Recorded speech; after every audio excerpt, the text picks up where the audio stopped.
I'm in rough shape right now, Snipes. I'm like trying to get back into exercising after a good while not.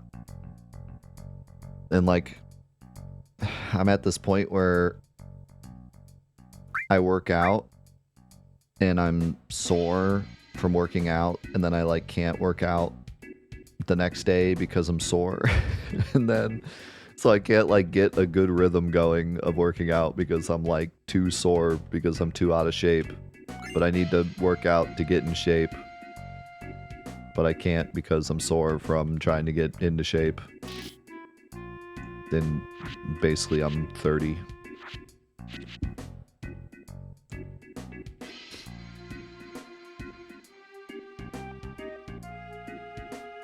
Yo, great to have you here, Marsh. Yeah, rest days are good, but I wasn't planning on every other day being a rest day. Yeah, I think I need to like work out. Like I need to do easier workouts to start off and then ramp it up, you know?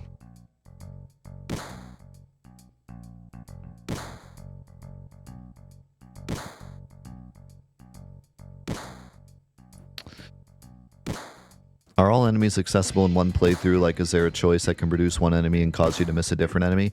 I'm 99% sure every enemy is accessible in one playthrough. I've never actually done this before, so maybe something comes up that I'm not thinking of, but every enemy should be doable in one playthrough. If not, we cheat, but should be.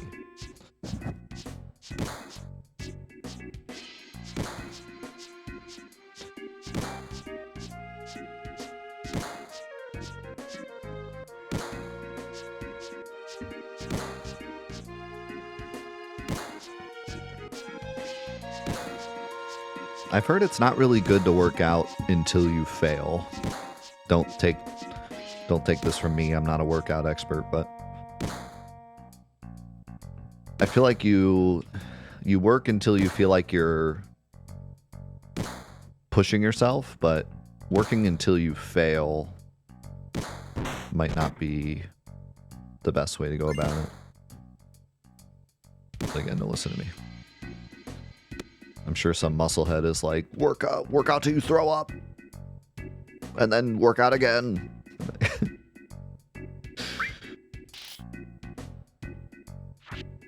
It's true. It's different for everyone.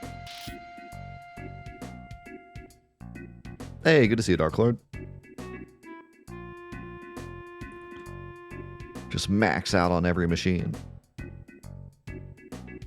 And drink protein shakes while you're doing crunches.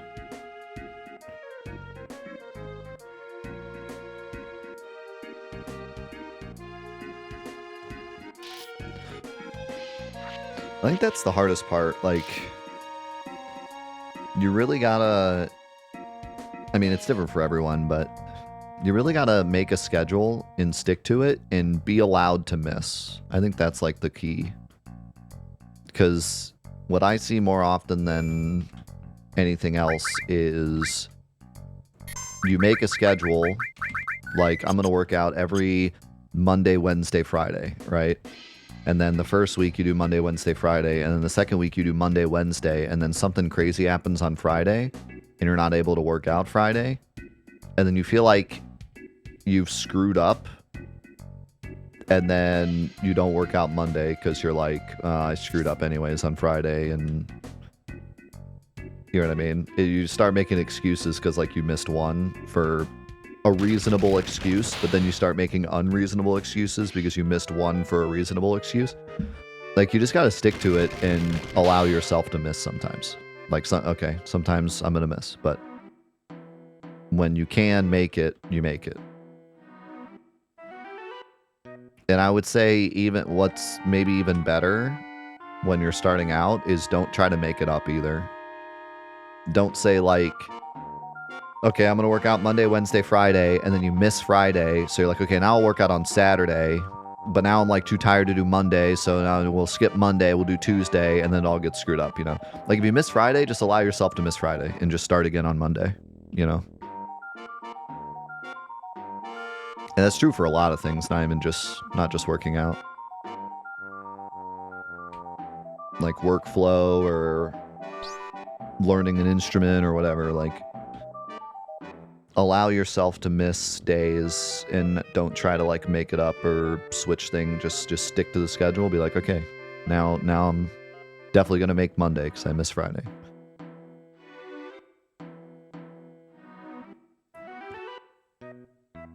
It's the broken wheel on the bike effect. It's like you miss one day and you just let it all. Well, I missed one day. I already screwed up. And what's the point? It's like the point you made Monday and Wednesday. Like that's focus on that. Don't focus on the one day you missed.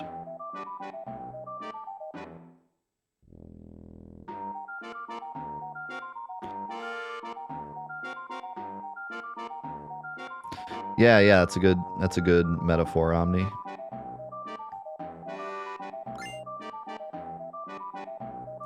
But it really is hard. It really is a mental thing because you tell yourself, I'm going to do Monday, Wednesday, Friday, no matter what.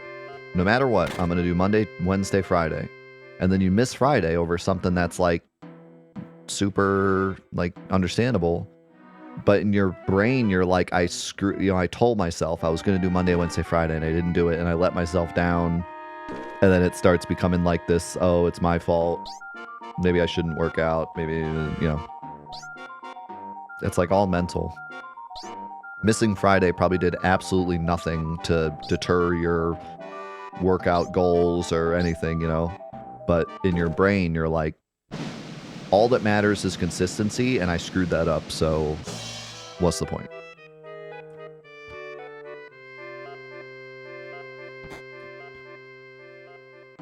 You're telling me I should be reasonable with myself. Preposterous. Yeah.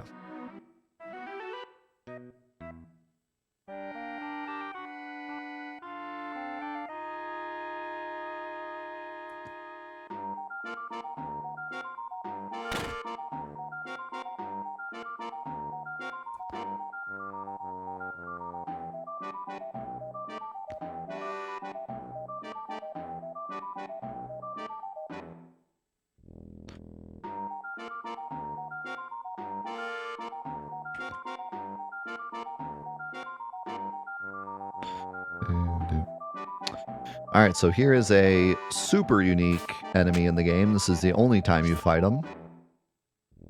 They're called Corneo lackeys.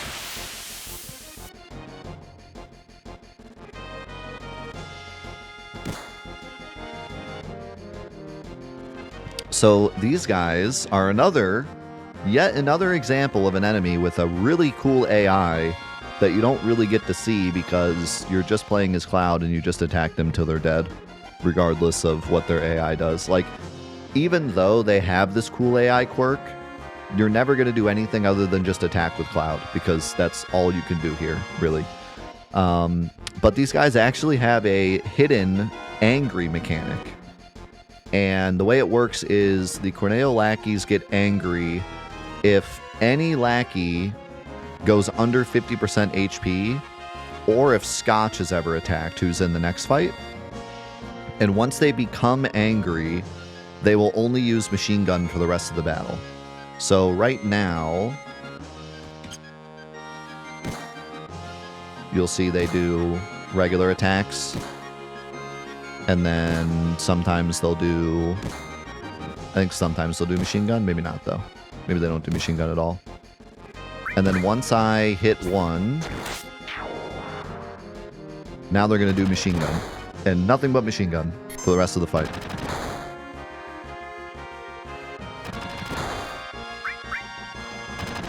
So pretty interesting. They also have their own concept art, surprisingly. Even though this is the only place in the game they appear, they have their own concept art, which I think this is pretty similar to the remake lackeys.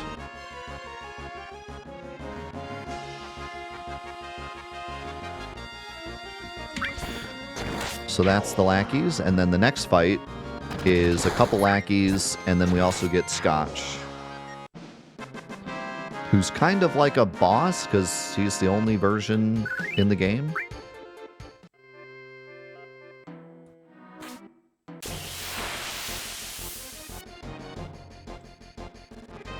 And you can't even tell because he looks exactly the same. But this is Scotch. I'm sure you know him from the remake. So Scotch has a similar angry gimmick. And it activates if any other lackey is angry or dead, or if you attack him. So if I attack Scotch, which I don't know if I can attack Scotch because I think he's back row. No. So now they're all angry. So now all of them are going to use machine gun for the whole rest of the fight. And Scotch in particular is going to double machine gun, and he does a lot more damage as well.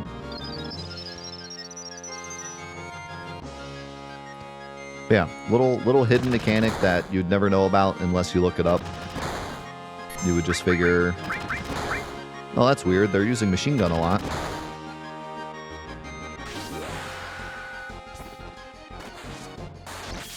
It'd be cool if they had some kind of like animation to show they're angry, or even just a message that prints that says like Corneo's lackey is angry, but it's just completely hidden to the player.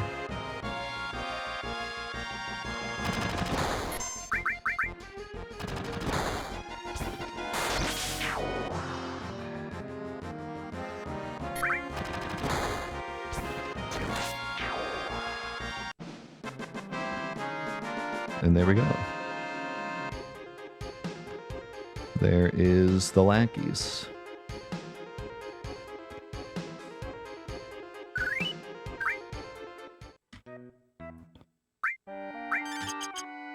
Yeah, we could make it through our mod idea and have it actually print that they're angry.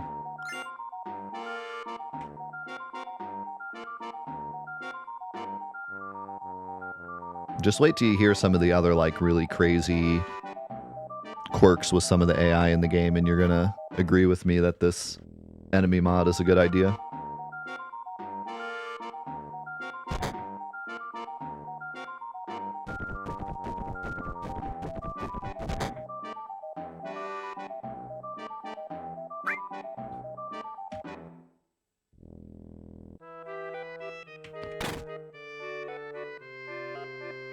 Yeah, too bad we don't get to fight Koch.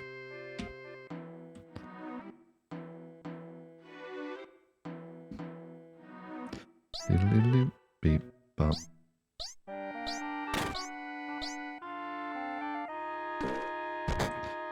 Yeah, it'd be really cool to fix some of the stuff that you don't get to see in the original.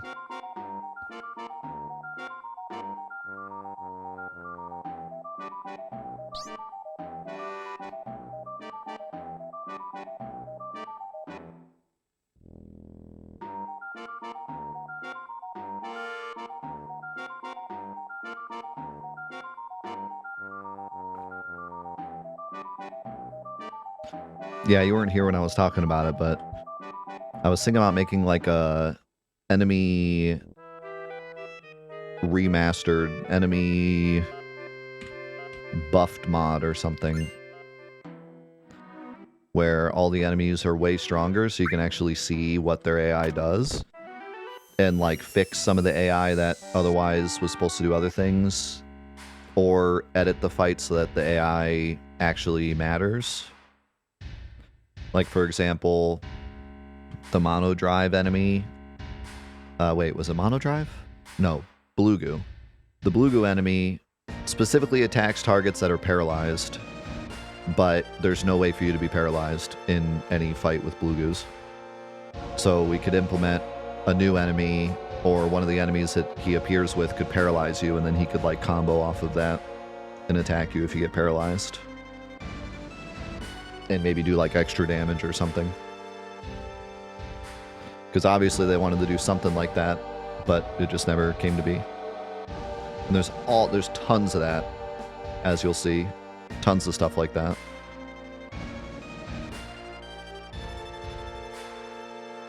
There's one Really, really cool one in Temple that I won't spoil. But when we get to Temple, there's a really cool one.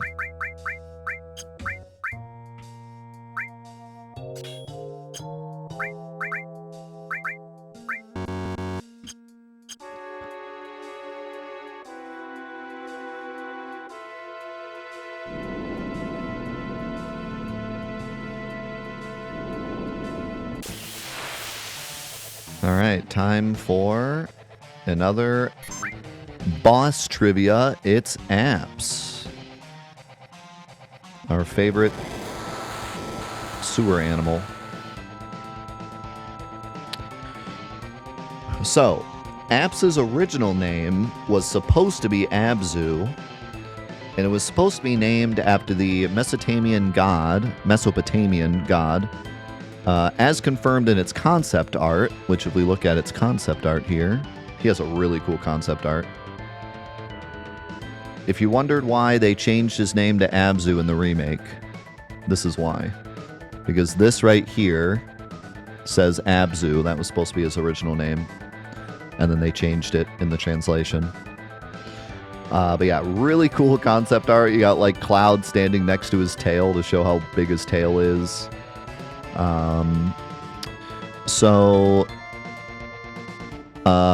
Obviously it was a mistranslation, but they fixed it in remake and call him Abzu. Apps takes 400% back damage instead of the regular 200%. The reason for this is to balance out his sewer tsunami attack. So when he does sewer tsunami and it comes from behind him, he takes extra damage to compensate for it dealing damage to you.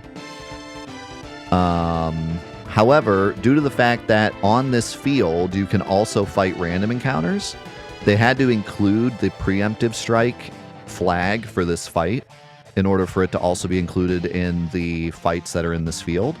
So there is an actual chance that you get a preemptive on apps. And if you do, that means that your preemptive strike is going to do 400% damage instead of 200% damage. And this is actually used in the Final Fantasy VII speedrun. So if you've ever heard of step count, the reason we do step count in the Final Fantasy VII speedrun is specifically so we can get a back attack on Abzu because he takes, or Apps, because he takes so much extra back damage. You can use a Braver on him and almost one-shot him. So that's why it's so important. It would already be important to get a back attack on Apps because it would save time, but it saves even extra time because of this little gimmick with him taking extra back damage because of his tsunami attack. What else? Apps can either counter with the frontward tsunami, which does more damage to himself and less to the party, or the backward tsunami, which does more damage to the party and less to himself, every time he's hit with magic. But you can use cross slash to paralyze him and then attack him with magic, and he won't counter with tsunami. Also, you see here, this tattoo here was in the original concept art, but didn't actually make it to the model because the models in the game ended up being less detailed than they thought they were going to be. If you recognize this concept art, this tattoo, it's because this tattoo is actually on Corneo in the remake on his head. And so they took this idea. The original idea was Corneo would have this tattoo on his head and then Apps would have it on his shoulder. Neither one of those happened in the original game because the models ended up being not as detailed as they wanted them to be. But in the remake, they brought that idea back. And in remake, he has the tattoo on his shoulder and Corneo has it on his head. And the one on Corneo's head is a heart with a arrow through it, and the one on Apps is a heart with a sword through it. So he got his pet with the same tattoo as he has, which is a pretty cool idea, but also don't tattoo your pets. Also, he flushed him down the toilet, I guess, so I don't think he takes care of his pets very well.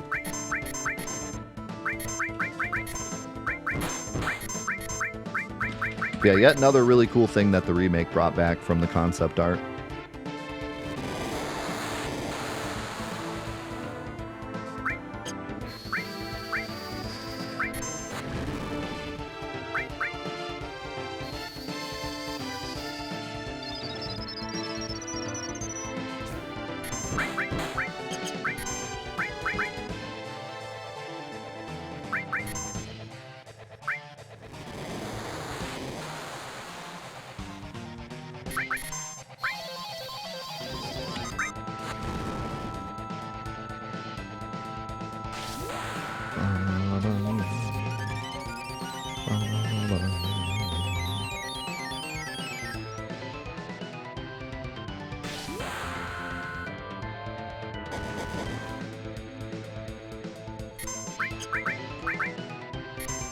Feels nice to just fight the monsters normally.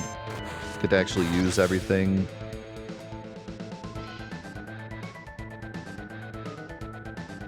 I don't have to kill off my party members to get less XP or anything. I can just fight normally.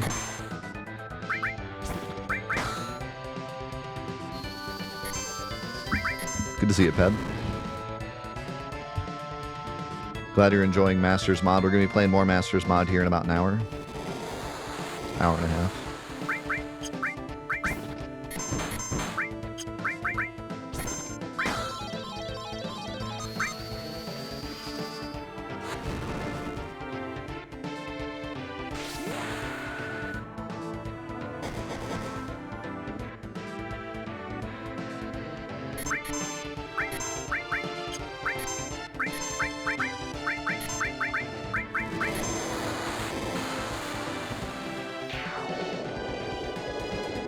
So you see there, he took like 200 damage from that tsunami. If they didn't give him the extra back attack damage, you wouldn't be able to tell like a difference between him taking the tsunami from frontwards and backwards. Also, we got cross slash. That's nice. All right, we have one of the dumbest enemies in the game to fight down here. Not this one. This one I love. Because their name is Caesar, which I think is an excellent name for a crab. Caesar the crab. So Caesar also has a way more complicated AI than you would think for a random enemy in the sewer and also just a random crab enemy. He has more chances to attack the lower his HP and always double attacks once he's below 25% HP. His name is most likely a mistranslation of the word scissor, given that it's a crab, and also its counterpart is also the name of like a household object. So it was probably supposed to be scissor, but I vastly prefer the name Caesar. It's super memorable to me. I don't know why. It's just funny. It's like some regal crab. I don't know. I just love it. I love that name. Caesar the crab.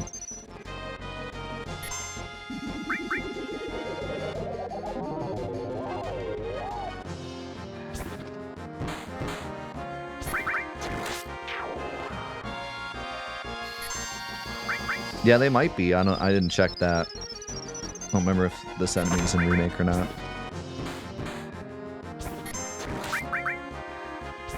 Scissor Claw. Okay, there you go. So yeah, almost certainly supposed to be Scissor.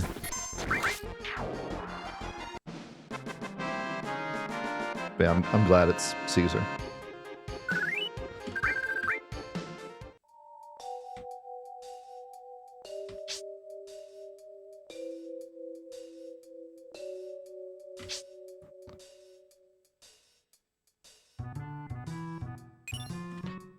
Finally got our steel materia.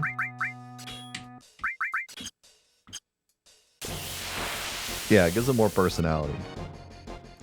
Alright, dumbest enemy in the freaking game. The Sahagin. So.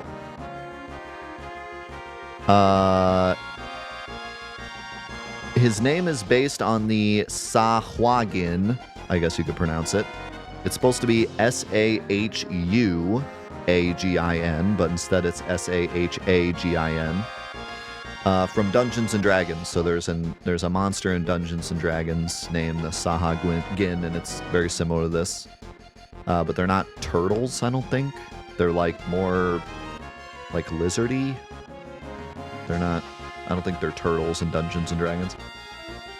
But this does match the spelling throughout the rest of the series. Pretty much the whole rest of the Final Fantasy series, every Sahuagin is spelled like this. They always drop the U for some reason, maybe so it's not the same exact name. These guys have a 1/16th chance at the start of every turn to activate Shell Defense. And if they do, they have 512 defense for that turn, which is more than Ruby Weapon has, by the way. But it's a really small chance, so a lot of people are never going to see it. The reason I hate this enemy is because I swear every time I play, they activate it constantly. Even though it's only a 1 in 16 chance, I swear I get it super often. He also has a 3/4 chance to use Water Gun as his first attack, but then it switches to 50% for the rest of the fight for some reason. I guess they really liked that attack, so they wanted to show it off at the beginning of the fight. The rest of the fight, it's only a 50% chance. And they also have their own concept art, which is a pretty simple concept art, but there it is. They have kind of a circular head. They're like a mixture between a turtle and the typical Sahuagin lizardy monster from the Black Lagoon type look. And yeah, they they have like a little thumb so they can hold their spear. So let's see how many times we get Shell Defense. So the way it works is it's not just each attack, it's at the start of the turn. So if like at the start of the turn this guy decides to activate Shell Defense, then every attack for that turn is going to do 1 damage until the end of the turn, and then he'll go back to normal.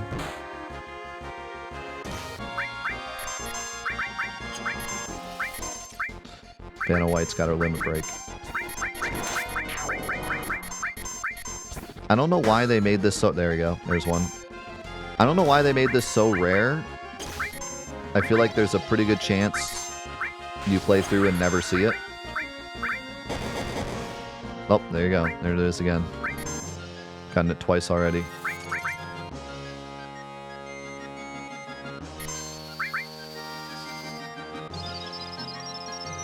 And you can completely bypass this, by the way, by just attacking with magic. So they really should have made it more common. Like, it feels like this enemy is supposed to be an enemy that you use magic on, but it goes off so rarely that it really doesn't matter. Another missed opportunity. There it is again. So Aerith will probably also do 1 damage here. Nope. Must have been right at the end of his turn.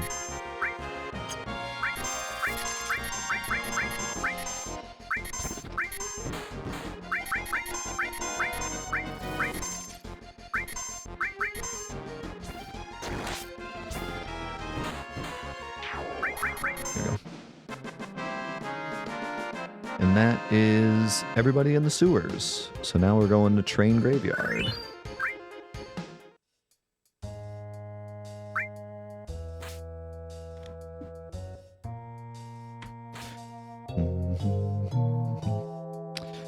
Yeah, you'll just do straight up 1 damage.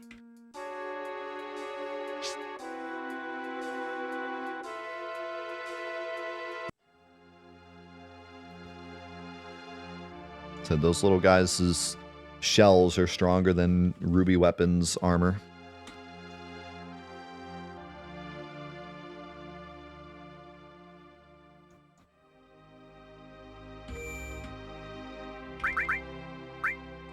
They weren't messing around.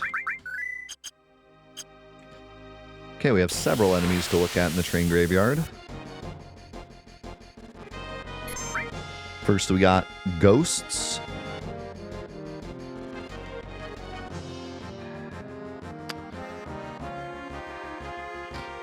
So ghosts have the super rare and missable ghost hands on their steal and drop table. This item is only available from ghosts, sneaky steps, and Gee specters. But because you don't have morph for the Gee cave, you can only get them from sneaky steps and Gee specters in the battle arena before getting the high wind. So once you get the high wind, the item's completely gone. You can never get it again. They also resist ice and are weak against fire, even though they use fire. I guess because they're, I don't know, ghosts. Are ghosts typically weak against fire? I don't know. But they use fire spell, but they're still weak against fire. And also, I don't know if I can show this easily. Let's see. I could probably cheat. Yeah, I could cheat it. Here, I'll show you. We're going to add a little Alexander, and we're going to add a little added effect. So this is completely irrelevant because you would never have this stuff. But if you happen to have something that will give you holy on your weapon,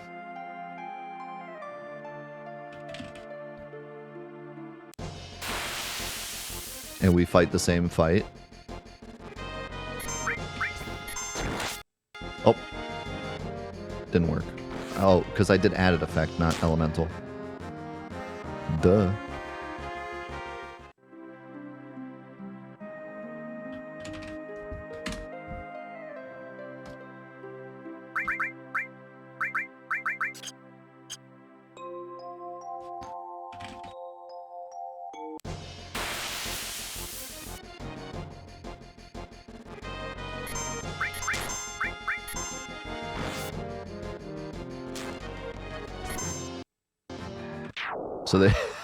So for some reason, the ghosts are not just weak against holy.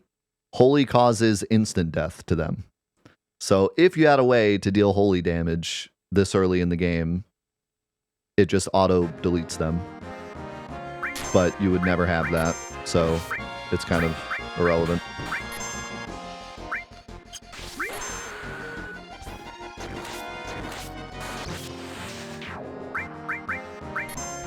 Nope, it's not restorative. It's specifically holy damage, which is pretty much Alexander, and that's it.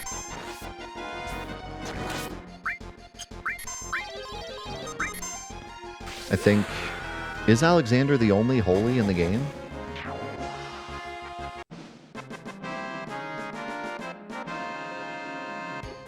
I think...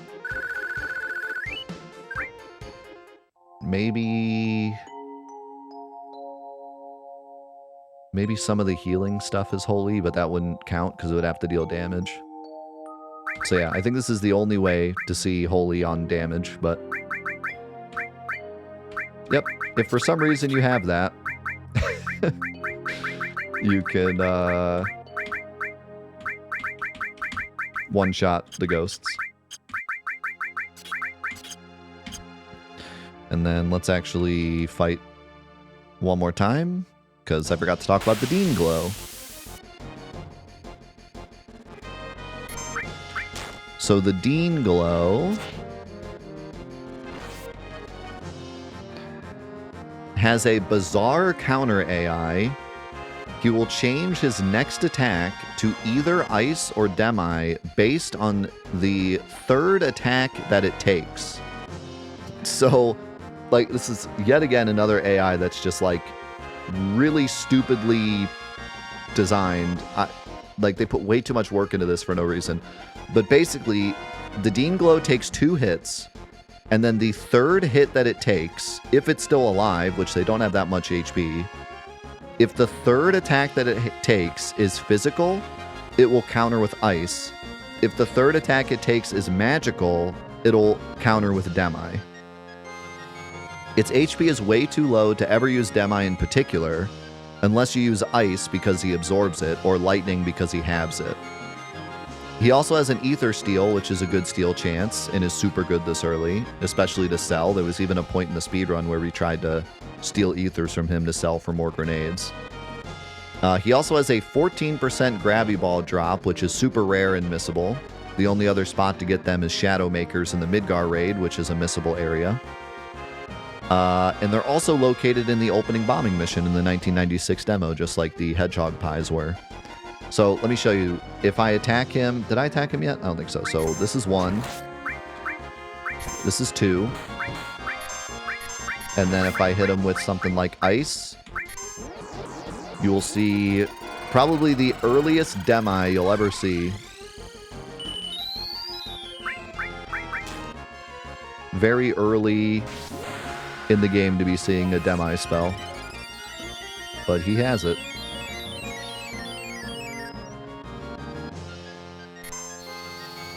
This should count even though it heals him. Nope. Let's try lightning. Now that I healed him, it won't kill him.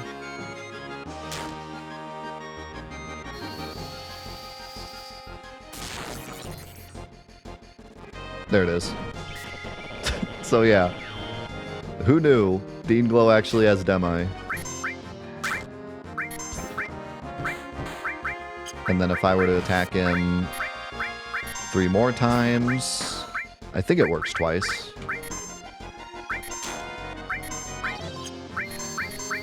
I'm going to heal him so he doesn't die. He might still die because that wasn't a ton of heal, but I'll attack with Aerith since she does no damage. Now I'll use Ice. Nope, maybe he's out of MP. Might only work once.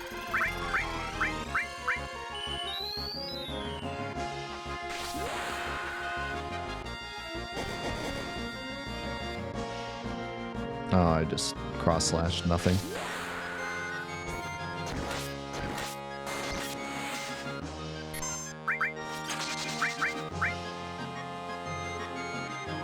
There's the ice. I guess he had to wait for that attack. Oh, that's right, because it's not a counter, I don't think. It's like he just chooses that as his next attack. That's what I said, right? Yeah. He just uses it as his next attack, so he had to wait for his next turn.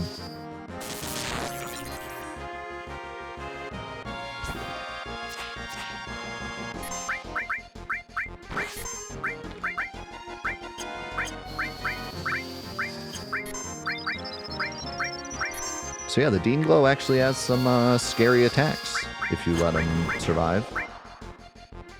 And heal him up so he doesn't die, so he can actually use his counters.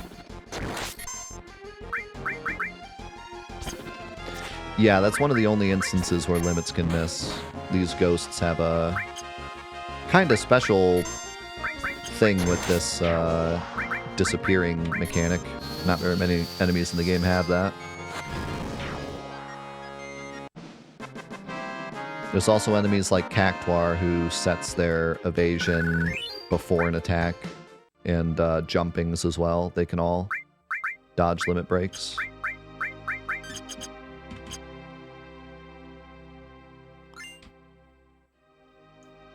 Nope, nothing can hit them when they disappear. But they're still targetable is the unique thing. It's like if you... Usually when an enemy disappears or dies or whatever, then... And you have like an attack going at them, it'll target something else, but they're special in that you attack the nothing.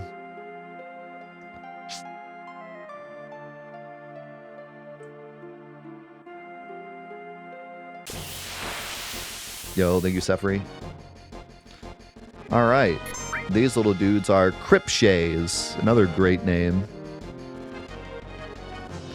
So Cripshays, their name might come from crypt because they're in the train graveyard. And then the word clip and shave because they have their cutters. They only appear in this single formation in the game. This is the only formation. 2 of them and a Dean Glow. This is the only fight they're in. Also, there's supposed to be a bug but with human features. That's like what they're supposed to look like, but it's hard to tell from this camera angle. They kind of just look like bugs. But if you look at their actual model, you can see what they actually look like, and it's kind of nightmare fuel. They have like a humanish face and like humanish feet, and they're kind of terrifying. I'm glad that we don't really see this side of them. And I'm glad they're only in this one fight. Yeah, they kind of look like demon babies.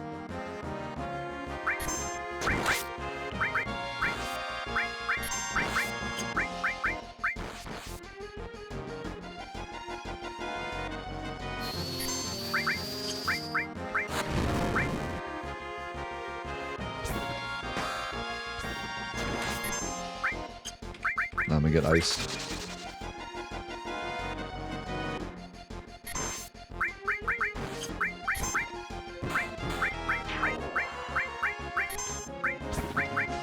There's so many little things I've learned throughout this that now I can actually think about when doing challenge runs. Granted, enemies usually aren't much of an issue in challenge runs, but like now I know that I don't want to attack the Dean Glow with Aerith, because then it'll get closer to its counter.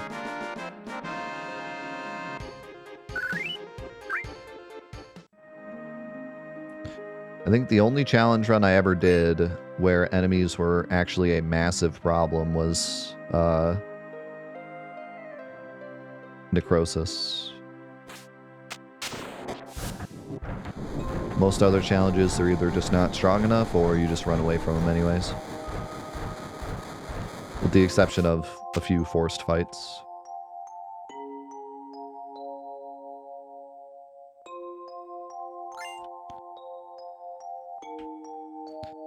We should have one more enemy to find.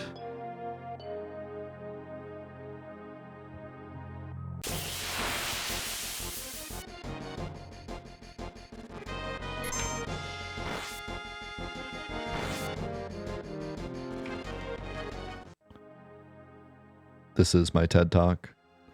Welcome to my Final Fantasy VII TED Talk.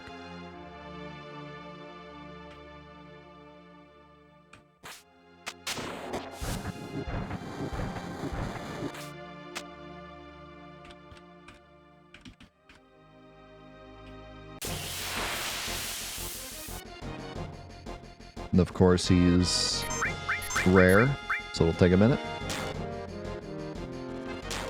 There's not too many quote-unquote rare enemies in the game. Most of them just appear at the same rates. But there are a couple that specifically show up less likely. Either because, I don't know if they're necessarily programmed to, but if they only show up in one formation, then they can be more rare. No, I think they do actually have chances. They have chances, and then there's also like how many formations there are. So it might be like 8 formations all with 1/8 chance, or there might be like 8 formations, but one is an actual lower chance. I think that's the case with Eligor. He's only in one formation, and I think it's also less likely to show up.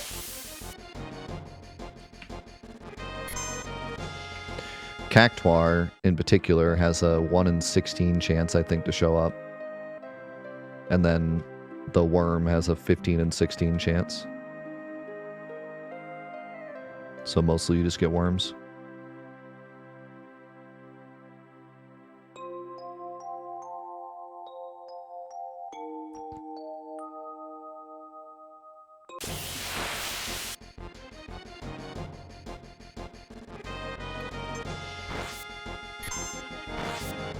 Ouch.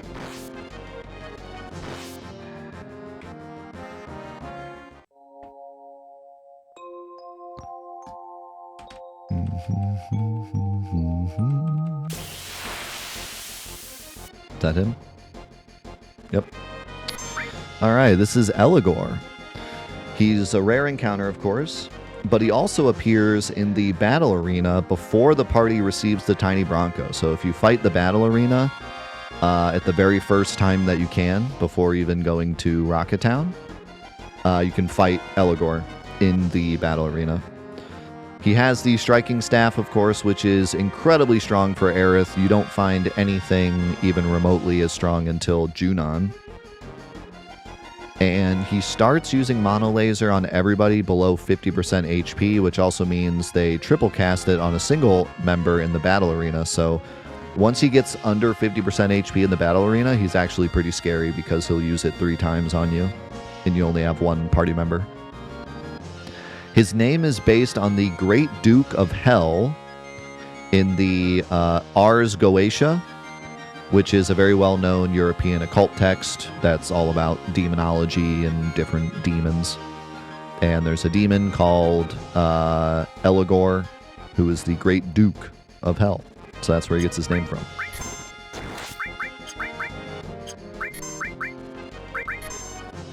And I guess that's why he has a steed.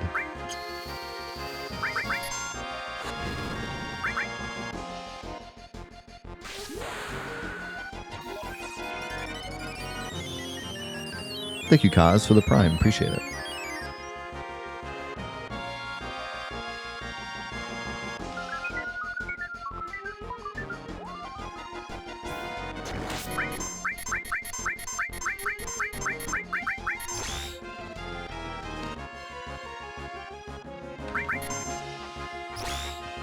And here's what I was talking about.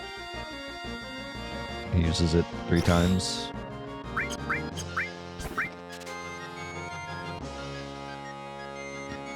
And we're not a very high level, so we might be here a minute.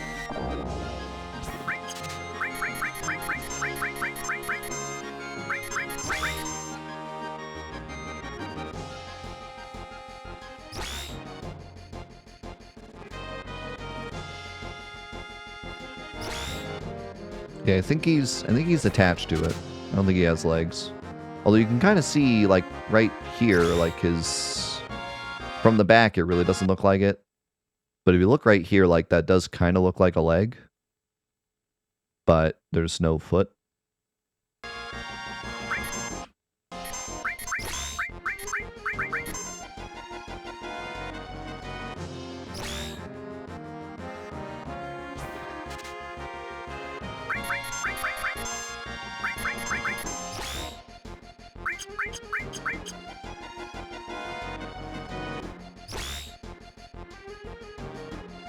His hips are shock absorbers.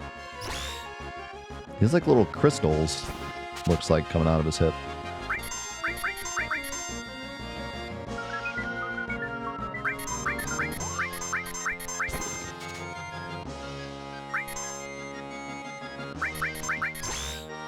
Come on, Cloud.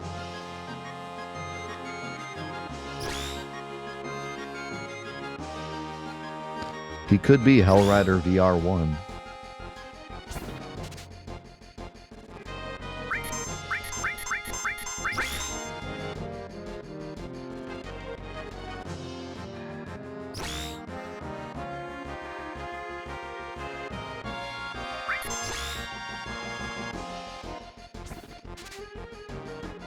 There it is.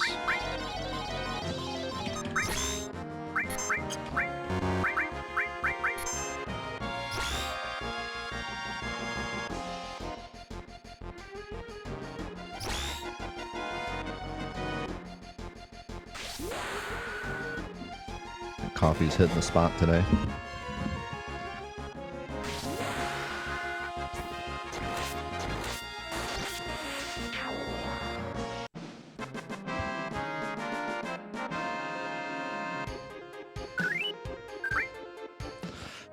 It is just French vanilla coffee, but then I put Kit Kat creamer in it. Kit Kat flavored creamer.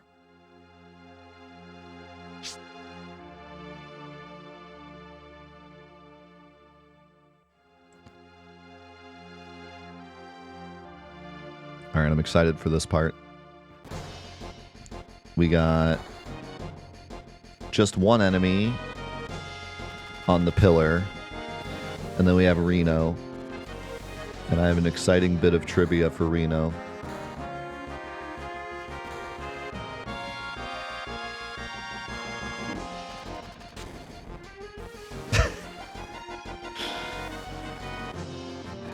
Yeah, not only do I get flavored creamers, but I use a ton of it, so I'm dead.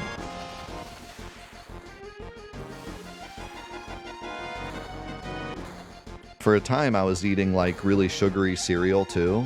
And I was like, I gotta stop. I'm eating, like, sugary cereal and then super sweet coffee on top of that.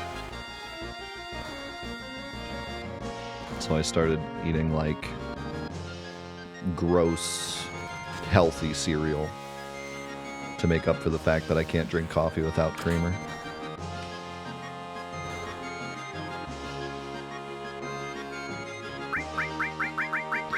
I'll buy some of these, but we're not going to use them.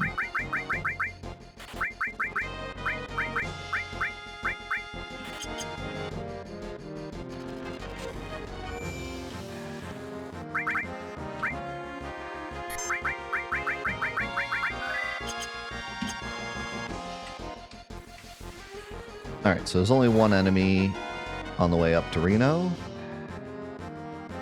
And this is the only place they appear.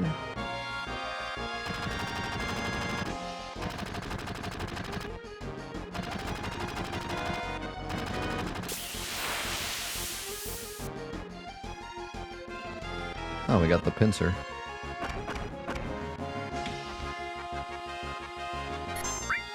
So this is the arrow combatant. This enemy is actually two enemies. One is the aerial one and one is the grounded one. When the aerial enemy is hit, they have a 1/2 chance to drop down.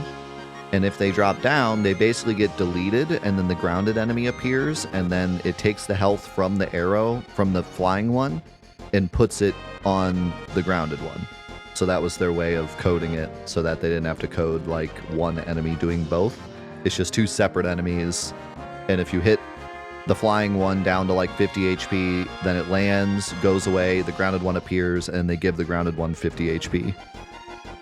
The grounded enemy has different stats, including an increased magic stat, which literally does nothing because they have no magic attacks, and double the magic defense.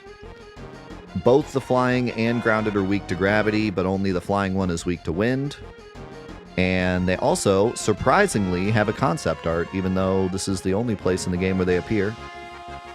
There is a specific concept art just for this enemy, with a pretty cool action shot there of them using their propeller and smacking Cloud. So there you go. And this, like, one-cylinder jetpack that's attached to the helmet for some reason. Which looks exactly how it looks in the game.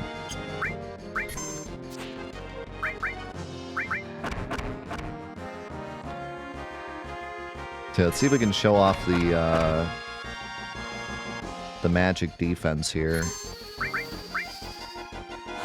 Use fire on him, I did 80 damage. This is scary because we got the pincer attack. They're doing super damage. Okay, so I did 80 before. Now let's use the same fire attack.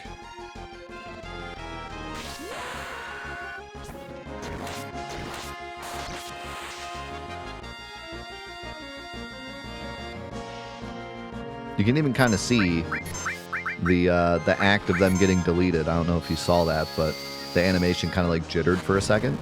76, so a little less. It didn't even make much of a difference.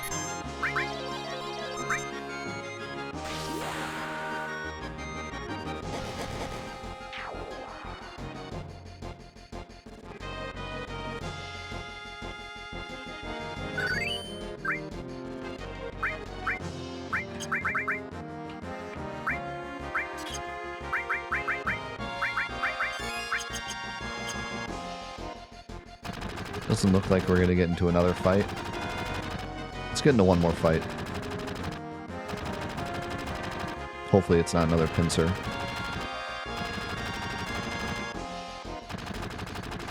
I want to see the animation again. Oh, of course.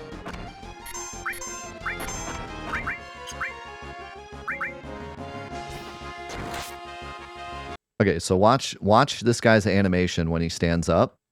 And then like a second after he stands up, you'll see his animation kind of like jitter. Right there. That one was a bit less obvious because I think it just perfectly hit the cycle there.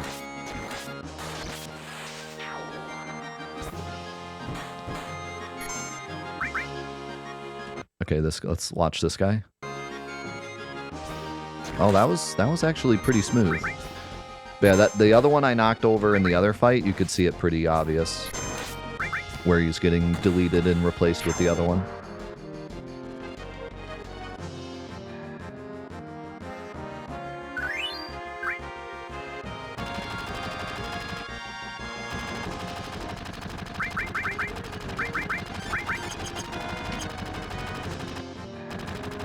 All right, Reno time.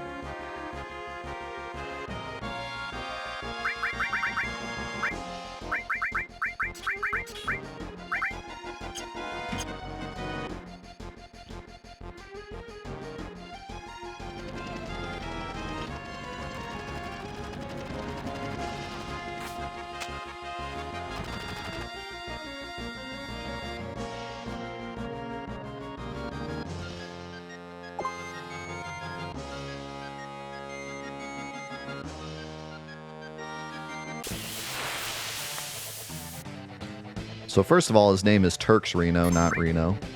Never forget. They're all called Turks, colon, and then their name. Okay, so this like blew my mind. And I don't know if a lot of you guys are just going to be like, duh, Death. We've known this ever since we were children. You're an idiot. And how many people are actually going to be surprised by this? Maybe everyone knew, and I just like was the only one that has been sitting here this whole time didn't know. Or maybe it surprises you. I don't know. But I never knew this. In this fight, Reno uses a lightning attack called Electromag Rod. And it can paralyze you. And then on top of that, he also has a resistance to lightning damage, which I didn't know that. But he halves lightning damage on himself. But here's the interesting part. If you ever use specifically Bolt 2, or Bolt 3. That's what's on the code. Like if you use Trine on him, it doesn't work. Has to be Bolt 2, or Bolt 3. The next time he attacks, unless he uses Pyramid, it will always be Electromag Rod. So I think the gimmick they were going for is he has his regular rod, but if you hit him with lightning, it like electrifies his rod. And that's why he can use Electromag Rod. So if I hit him with Bolt here, he will now use Electromag Rod. And he takes less damage from Bolt. So he's like storing the energy in his rod. And then using Electromag Rod. And as you'll see, this is actually a repeating thing with Reno in the later fights. I won't spoil it. But there's always a thing going on with Lightning and Reno in all of his fights. And I never knew that. I never knew. And it specifically looks for Bolt as well. Even at the end of the game, when you're like if you use Trine or Ramu, doesn't work. But if you use Bolt, he always uses a electric move afterwards. Which is such a cool detail. And you would never know it playing the game normally because he uses Electromag Rod on his own. So you would never know. But yeah, there should have been like a little message that says like, you know, Reno's staff is charged, or he could even say something like, oh, now you've done it. You know, he could actually like taunt you or something and say, I'm going to throw that back at you.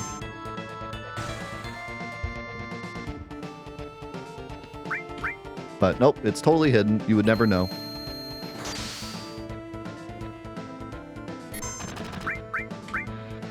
It would really surprise me is it's not even just this fight.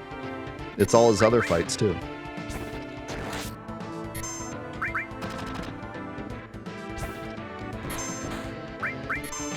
Okay, here, I'll show it again. Unless he's dead. Nope. So, Pyramid... If he's going to use Pyramid, he's always going to use Pyramid. But now he'll still use Electromag Rod. Like, how cool is that? That just blows my mind that that's a thing.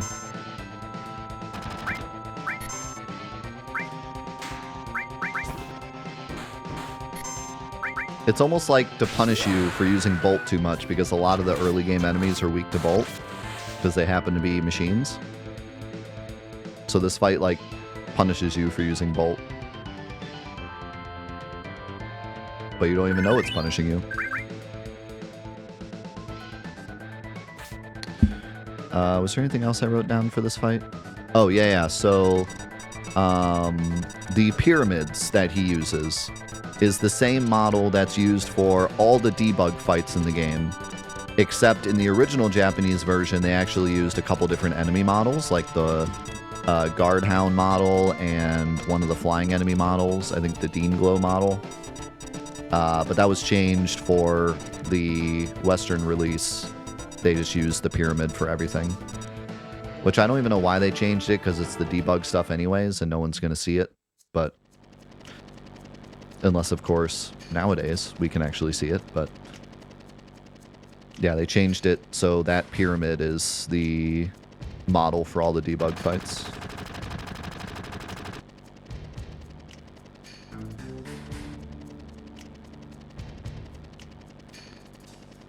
Yeah, that would be cool if, like, you used more bolts on him. It, like, charged it more and more.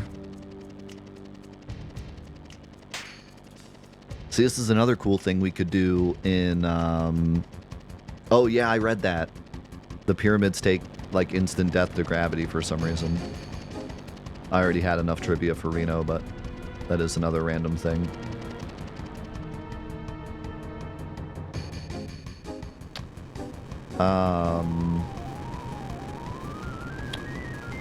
Yeah, in our mod, we could have, like, you have to use Bolt in that fight and charge up his rod, and then he hits you with some big attack, and then maybe he gets, like, stunned or something after doing it.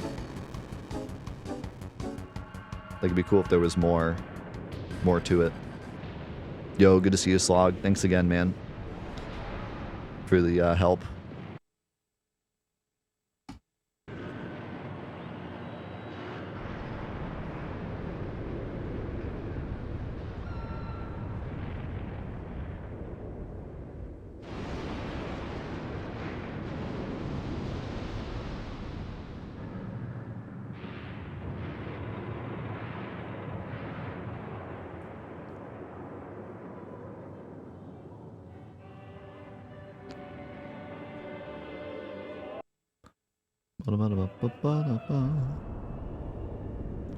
Sorry, I'm clicking around.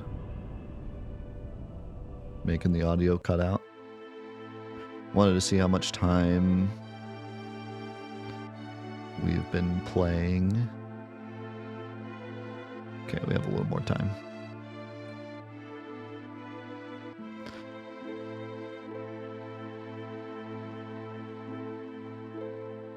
Yeah, no, it does not check for lightning. It checks for those specific actions. Bolt 1, Bolt 2, Bolt 3.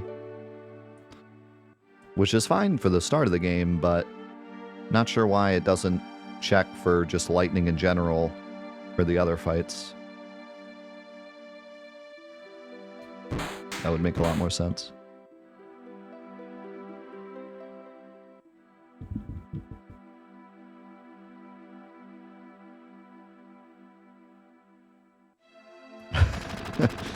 Yeah. Reno, as you'll see, is pretty lame throughout the whole game. Especially his last fight. They never really do anything exciting with Reno. He just pretty much has the same attacks the whole game. In fact, that fight is by far his most interesting fight. He can paralyze with the Electromag Rod, and he can put you in the pyramids. The whole rest of the game, he basically just deals damage.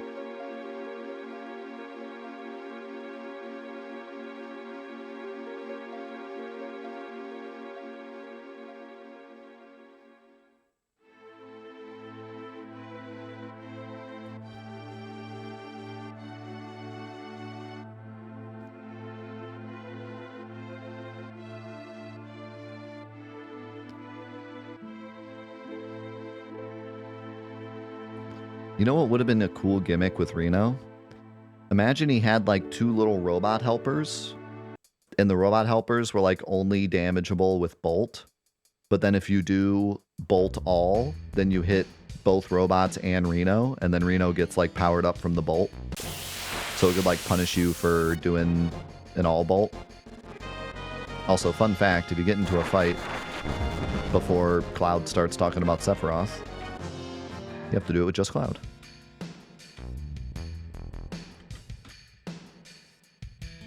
But yeah, they definitely could have done something to make the Bolt thing actually relevant. Other than the fact that maybe you're just spamming Bolt because most enemies are weak to Bolt at the start of the game.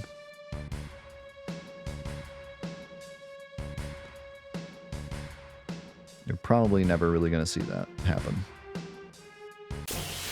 Or even know it happened if you see it.